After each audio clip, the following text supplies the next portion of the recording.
নমস্কাৰ ৰাইজ।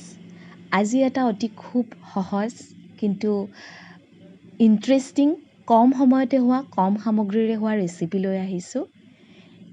এই খাদ্যটো ইতিমধ্যে বহুত মানুহে হয়তো বনাই খাই পাইছে, কিন্তু সহজ যদিও এই ৰেচিপিটো এইকাৰণেই শ্বেয়াৰ কৰিম কাৰণ ই খুব সুবিধাজনক হয়, বহুত ক্ষেত্ৰত সহায়ো কৰে। যেনে আজিয়ে আমাৰ ঘৰত দিনৰ ভাগত হঠাতে আলহী আহিল, এতিয়া ঘৰত বিশেষ একো খাবও নাই আৰু এনেকুৱা মানুহো নাই যোনে নেকি বিশেষ খাদ্য যোগাৰ কৰি আনি দিব।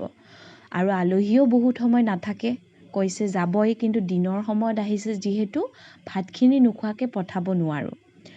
তো বিশেষ লগা বস্তু কিবা এটা অকণমান আনদিনাতকৈ বেলেগ বস্তু বনাম বুলি ভাবি এই বস্তুটো উলিয়াই লৈছোঁ।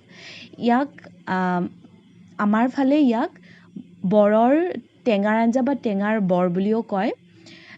এই খাদ্যটোৰ কাৰণে বিশেষ আমাক কিনিব বা এক্সট্ৰাকৈ যোগাৰ কৰিব নালাগে। ঘৰত সকলোৰে ইতিমধ্যে দাইল থাকেই। দাইল যিকোনো দাইল ব্যৱহাৰ কৰিব পাৰে, মচুৰ দাইল হওক, বুটৰ দাইল হওক। আমি আজি মচুৰ দাইলে ব্যৱহাৰ কৰিছোঁ।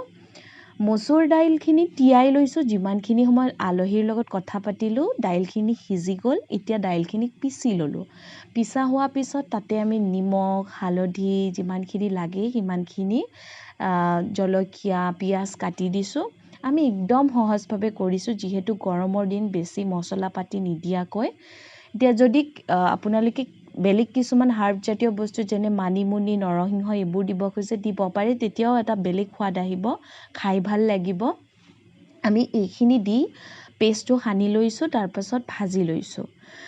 ভাজি লোৱাৰ পিছত যিহেতু টেঙাৰ আঞ্জা বুলি কৈছোঁ, বেলেগ টেঙা নাছিলে ঘৰত, নেমু টেঙা আছিলে আৰু নেমু টেঙা ৰস এনেকৈ আতি উলিয়াই লৈছোঁ। নেমু টেঙাখিনি কম যেন লাগিছে যদিও ই ধুনীয়াকৈ টেঙাৰ আঞ্জাখন কৰি দিব, কাৰণ ইয়াতে পানী এড কৰি দিম। এতিয়া আমি সেই একেটা কেৰাহীতে সৰিয়হ কেইটামান দি তাৰ ওপৰত নেমু ৰসখিনি দিছোঁ আৰু পানী সিমানখিনি দিছোঁ যিমানখিনি আঞ্জা কৰিম বুলি ভাবিছোঁ। যিহেতু মানুহ কম আছিল, ইমানখিনিৰে হৈ যাব। তাৰ ওপৰত নিমখ অকণমান, হালধি অকণমান, জলকীয়া কেইটামান দিছোঁ। এতিয়া ইয়াতে যেতিয়া উতলিল, ভাজিখিনি দি লৈছোঁ আৰু যেতিয়া ভালকৈ উতলিব আমাৰ আঞ্জাখন হৈ যাব। ভিডিঅ'টো যদি আপোনালোকে ভাল পাইছে, নিশ্চয়কৈ আমাৰ ভিডিঅ'টো লাইক কৰিব বুলি আশা ৰাখিছোঁ। চেনেলটো ছাবস্ক্ৰাইব কৰিব আৰু ভুল দেখিলে আমাক আঙুলিয়াই দেখাব।